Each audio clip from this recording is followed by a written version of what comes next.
Well, the SEPTA crisis continues. The state hasn't yet passed the budget, which means the more than $200 million that SEPTA needs in operating expenses hasn't been approved. Democrats and Republicans are still at odds over this issue, and that has meant SEPTA service cuts across the system. But meanwhile, late last week, a judge temporarily put on hold both cuts to regional rail service and a fare increase. It's really a mess. This is the second citywide crisis this summer after that trash strike we had. So together with our political contributor, Lauren Vitas, we're trying to sort through the politics that brought us to this point and where we're headed. It's Wednesday, September 3rd.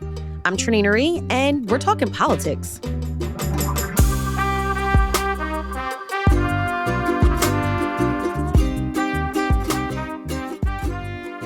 Lauren, let's start with the big one.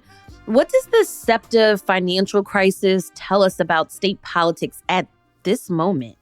Yeah, I think it's a great question. I think the SEPTA crisis sort of highlights an ongoing, I would say, rift in ideologies between the two parties, right? And I think what's making it particularly bad this year is that in recent years, both the Pennsylvania House and the Pennsylvania Senate have been in control of the Republican Party. And after redistricting, the Democrats were able to take a slim advantage in the House. And so now you have a split party governance structure. And the parties are just very unaligned when it comes to revenue generation, when it comes to how to spend that revenue, when it comes to fiscal priorities. And the SEPTA issue is sort of like the big wedge that is really kind of showing the problems that we have. I would think that our governor, Josh Shapiro, would step in and kind of calm things down or kind of make progress on some of those rifts. Yeah, I mean, I think what the governor has done is shown that he is willing to maybe be more supportive of some Republican issues, particularly as it relates to education and vouchers and things like that, while still making clear that, we need a transit bill. And I think the governor's position is this isn't, we talk about it in Philadelphia as SEPTA funding, right? We talk about it as transit funding. It is not purely a Philadelphia issue. It is not purely a transit issue. Right. This is transportation across the Commonwealth, whether you're talking Erie or Dauphin County or Center County or Elk County, Pennsylvania. Transit is important. And in the more urban areas, we're talking about public transportation. But in the more rural areas, we're talking about bridges and roads. When you look how Pennsylvania compares to the rest of the country in terms of both the age and condition of its infrastructure, we are way down on the list, right? So this is a dire need that we have across the state. It is not just purely an urbanist versus rural issue. Everybody needs this funding. And I think the challenge is, where does this money come from? And is this an investment that people are willing to make?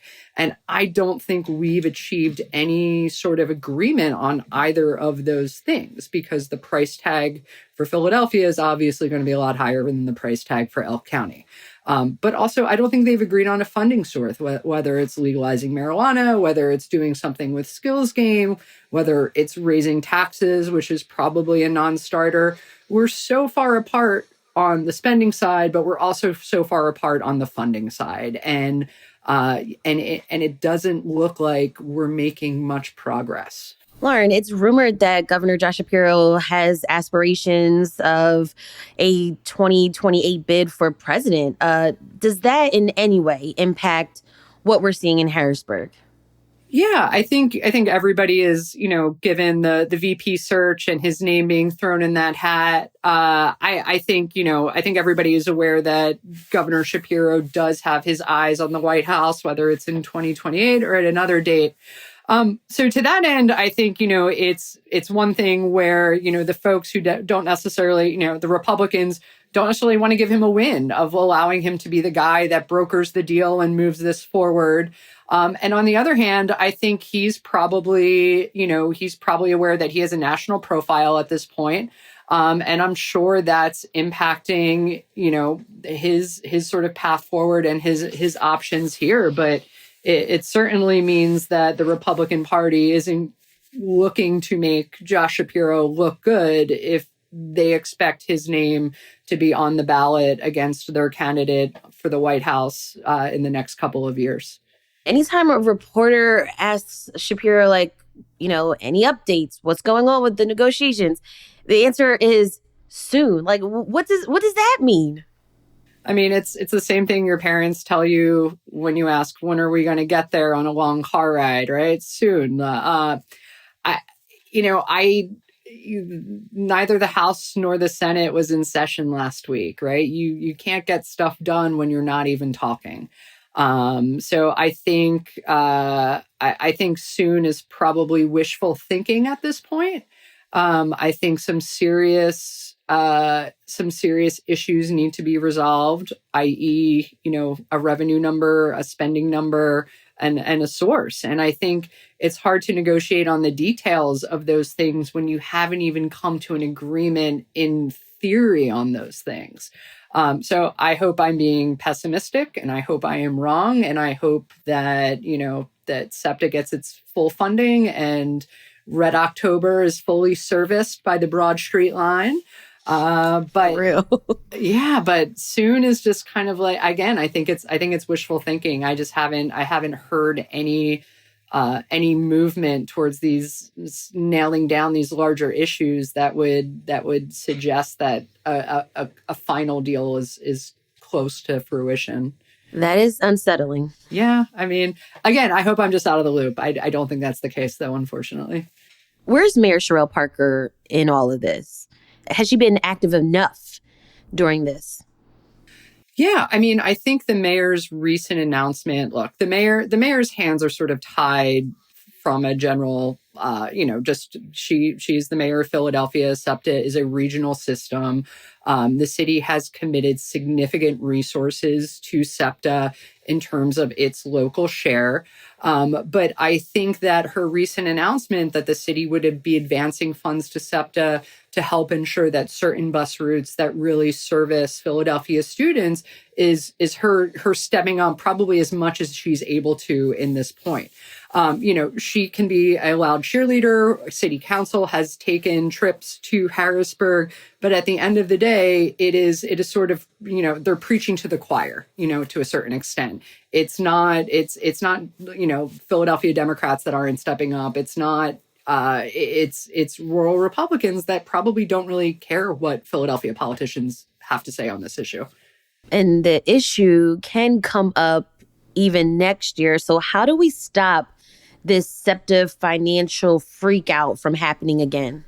The problem is that we've allowed sort of basic issues to become politicized on a regular schedule, right? Transportation, infrastructure funding, things like that. So I think there's a couple of things that need to happen. Number one, Harrisburg needs to identify a designated tax to support these sorts of issues, whether it's the sales tax, whether it's the gas tax. What is the revenue source that we're using to fund these issues? That revenue source needs to be stable, it needs to be reliable, and it needs to be able to be adequate enough to fund these things, right? Asking politicians to take a tax vote or to get into a fight every 2 or 3 years because we've used a temporary funding source for these things, it's just, we're going to be back here again. But the challenge with that is that there's a downside to depoliticizing these issues because this becomes a football and getting what you want for your side. So I think, my idea, I think the other issue too is that a disproportionate amount of SEPTA funding does come from the state rather than from either fairs or from the local counties. I think Harrisburg has shown a more willingness to fund things where they feel like the receiving community has skin in the game. So I would look at doing maybe a dedicated sales tax in the 5-county area that would go to fund SEPTA. So it's directly tied to the region it serves, and the region it serves is paying it. Something like that. But I don't even think we're at that stage of the conversation right now because we haven't even agreed that this is a priority across the state. We've got more politics after the break.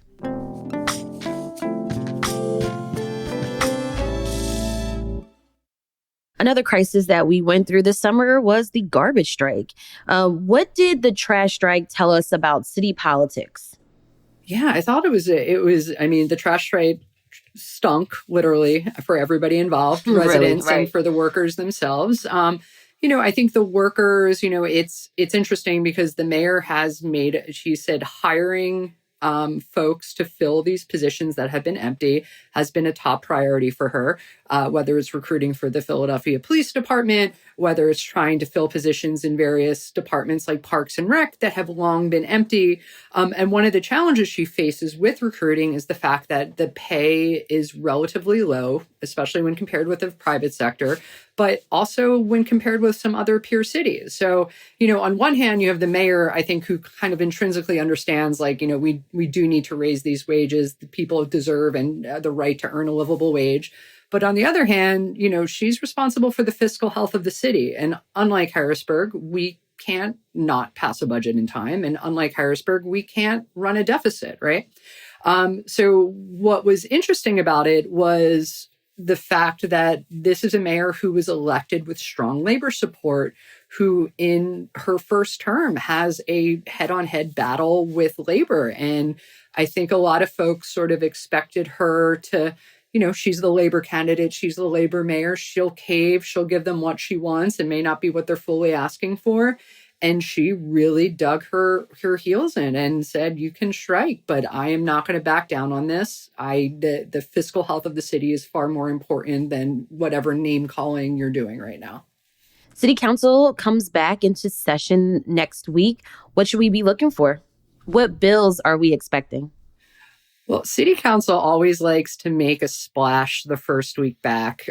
For those of you who do follow City Council, you've probably come to understand that the spring is really all about budget and the fall is about those big legislative policy ideas.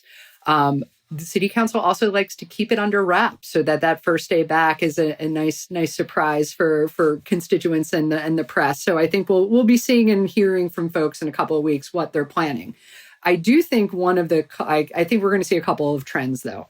One of the trends I think we're going to look at is people really kind of settling in and gearing up for 2026, right? What does this mean for the city? What does this mean for our tourism industry? Things like that. So I do think there's going to be a heightened focus on essentially, I guess, making sure we have a clean house and all the laundry's put away before we start welcoming all of our guests in 2026. And when you're talking 2026, you're talking about the big celebration of the 250th birthday of the country and how there's going to be lots of celebrations throughout the city, the FIFA World Cup games that are going to be here, and the MLB All-Star Game. Yeah, I mean, one bill that we've already seen that was introduced at the end of last session, kind of geared towards this, was introduced by Councilman Isaiah Thomas, who represents the city at large.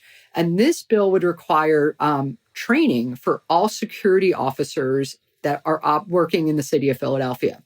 Basically, if you're a security guard at a hotel or just anywhere, even the security guard at the Apple store kind of thing, you would be required to get trained in a variety of areas, such as like de-escalation, CPR, things like that. And the councilman's idea is, I want to make sure that the city of Philadelphia is ready in 2026 from a hospitality, from a safety standpoint. And these security guards are the eyes and ears throughout the city. So we need to make sure they're trained. So that bill has been introduced. It hasn't had a hearing date yet. I know there's some concerns with the hospitality industry about the scope and breadth and the back and forth will begin. But that's something that we're looking at. Another bill that was introduced and did make its way through the committee hearing process was introduced by Councilwoman Rue Landau, and it would change how employers are allowed to screen potential employees, specifically as it relates to criminal background checks. Interesting. Yeah. So right now, Philadelphia has one of the most progressive laws when it comes to criminal background checks, right? In employment, we have banned the box. You're not allowed to do a background check unless you've kind of already interviewed the person first. And Councilwoman Landau's bill would change the rules around that. It would only allow employers to look back 7 years at felonies, would only allow them to look back 4 years at misdemeanors, and would not allow them to consider summary offenses. So people who get a summary offense for maybe smoking pot in public, things like that, employers wouldn't be allowed to consider that. So that's a bill that has had a lot of back and forth and discussion with employers, with the chamber, things like that. So we expect that bill to be called up for a vote this fall. Lauren, I did speak with Councilmember Kendra Brooks earlier this year about her worker protection bill that she got passed into law. But are you hearing anything about any amendments to that law? I haven't heard anything about the bill sponsor offering any amendments, but what I have heard is that the Parker administration is looking not just at this bill, but at just sort of like the whole Philadelphia Code and all of the laws that it has related to employers and businesses and things like that. And I think what the Parker administration is hoping to do is to sort of like look at what is the goal we're trying to accomplish with these laws, and is there a way to keep accomplishing that goal, but not making it so burdensome or onerous to businesses. Because if you recall, when Mayor Parker was in office, she was one of the biggest champions of some of these very worker protection laws that we're talking about. So again, I think it's interesting, she's sort of shifted in her role as legislator to mayor, that I have to look out for the entire city. And that includes making sure that businesses aren't overly burdened by paperwork or administrative costs and things like that. So I think the goal is to, how do we keep ensuring that workers are protected in their jobs, that they're making these appropriate wages, that they're not being taken advantage of by employers, but also at the same time, making sure we're not asking businesses to needlessly do things that are driving up their costs or driving them out of the city. Anything else that you're looking forward to this fall? Other than the Eagles doing really well. I'm looking forward to watching the Eagles beat the Cowboys in our season opener. Heck yeah. I'm looking forward to Red October. Anything not sports related, I'm looking forward to Harrisburg finally getting it together and giving us a budget so that folks can get to work, that kids can get to school, that this economic engine that is Southeastern Pennsylvania can continue to thrive with the necessary funding for SEPTA. Thanks for being here today. Always, always happy to join you, Trinae. Thank you so much for having me.